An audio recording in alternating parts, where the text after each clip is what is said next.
200 residente ang sapilitang pinalikas kasunod ng landslide sa mga pagulan sa Cebu City. Nasa frontline na balitang yan si John Aroa. Bumigay ang konkretong pader na ito sa Sitio Tarcom, Barangay Lahug sa Cebu City, kasunod ng landslide dahil sa tuloy-tuloy na ulan kahapon. Ilang bahay ang nasira matapos tamaan ng mga malalaking bato na galing sa katabing bundok. Ayon sa Local Disaster Management Office, nasundan ang landslide bandang alas 7 ng gabi. Wala namang nasaktan sa pagguho ng lupa, pero nasa 18 bahay ang hindi naligtas tirhan at dapat ng permanenteng lisanin.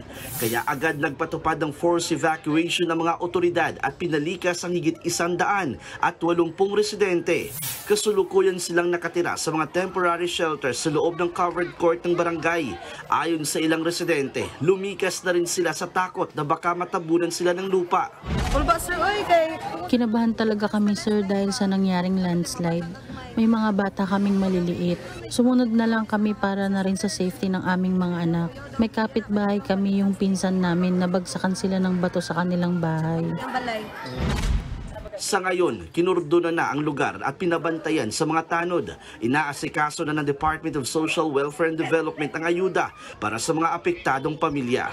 Nagbabalita mula sa frontline, John Arua, News 5. Mga kapatid, Julius Babaw po. Iba na ang may alam at may pakialam sa panahon ngayon. Para sa frontline ng mga balita, mag-follow at mag-subscribe sa social media pages ng News 5.